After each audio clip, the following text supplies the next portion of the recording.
Hey, welcome back for another video. In this week's video, we're going to be talking about Nomad's two new products that you can go ahead and buy right now.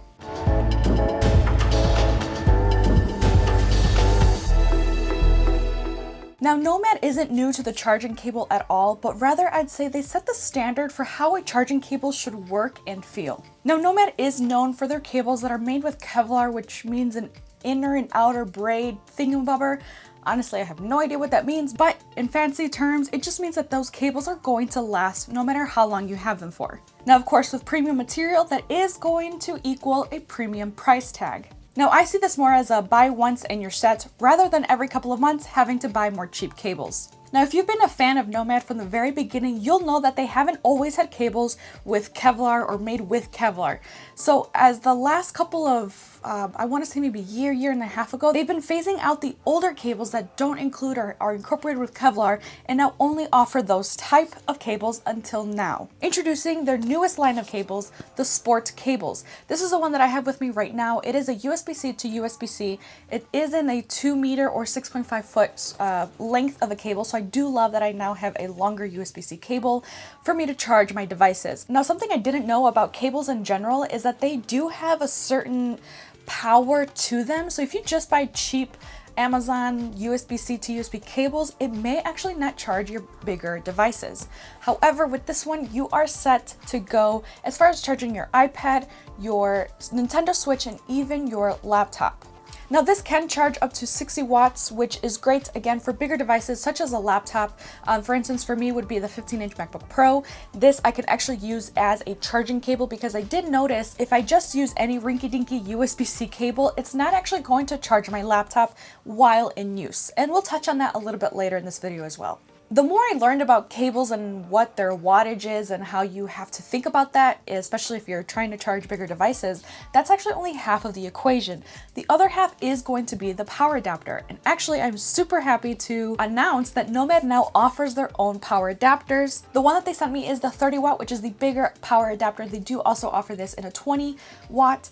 This essentially means that it's going to be able to give you a fast charge. Now, as you can see, this box is super small. I really love the compact size of this power adapter. As you can see here, it's great for portability, for travel, and or even just slimming down your at-home power adapters to this one. Now, of course, one thing to note, as you can see here, it is only going to accept USB-C.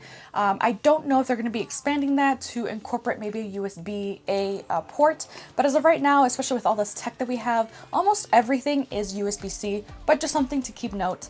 And like I said, this is the 30 watt, so it is going to offer a faster charge and again, be able to charge bigger devices. And like I said, I never realized that I'd have to keep in mind the sort of wattage the power adapter has or even the cable. So for instance, Apple will offer a 67 or 96 watt power adapter that is pretty normal for the 14-inch MacBook Pro, the one of their newest laptops out right now. And obviously the bigger the wattage, the faster the charge.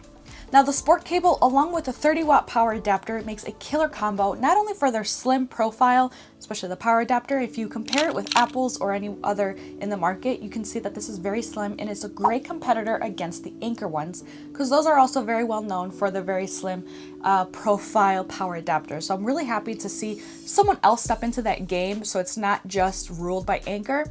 I was able to charge my Nintendo Switch, my iPad Pro, as well as my 15-inch MacBook Pro. Now, actually, to my surprise, using that combo, the 30 watt power adapter and their Sport cable, I was actually able to charge my 15-inch MacBook Pro.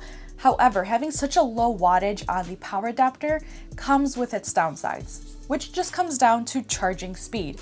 The lower the wattage, the slower the charge. Now, when your laptop is idle or you're not using it, or it's even just on sleep mode, it will charge in probably a little bit over an hour. When I did test this thing out, the first time I tried it, I was at about an 86%.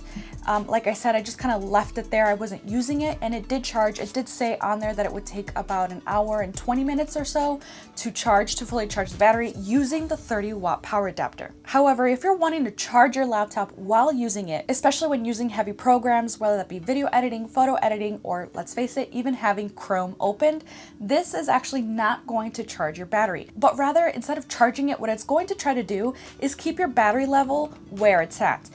But again, because you're using so much power from your laptop, the 30 watt isn't sufficient, so you will notice your battery go down even if you have it connected. So I don't suggest buying this power adapter if you solely want to charge a laptop. However, you can still use their sport cable, but just rather with a different power adapter. For instance, I use the Satechi, I think it's a 108 watt USB-C desktop charger. It offers 4 ports, 2 USBs and 2 USA ports. So the top one is going to be running at a 90 watt, which is more than enough power to charge my laptop, even if I'm using it going on Chrome, have multiple tabs open, video editing, photo editing, and know that it's going to be charging while I'm using it. Now currently you can only get the sport cable in a USB-C to USB port, or USB-C to Lightning, or even a USB-C to USB-A. And of course, links to both of these products will be down in the description below for you guys to check out. I've been loving using these for the past week or so. I've been really happy with it. Again, I love the slim profile. They look good. This cable still feels really high quality. We all know or have been familiar with Apple's charging cable turning yellow or even starting to fray at one end, and I'm really confident that these Nomad cables aren't going to do that, even though this is on the lower side because it is cheaper than the Kevlar cables, because this does not have Kevlar in it or on it or used with Kevlar. Again, I have no idea what that really means, but you're still going to get really high quality and the braid feels like it's going to be very durable. And that's it for this video. If you liked it, hit that like button, subscribe if you haven't already, because that helps a whole bunch, and I'll see you guys on the next one.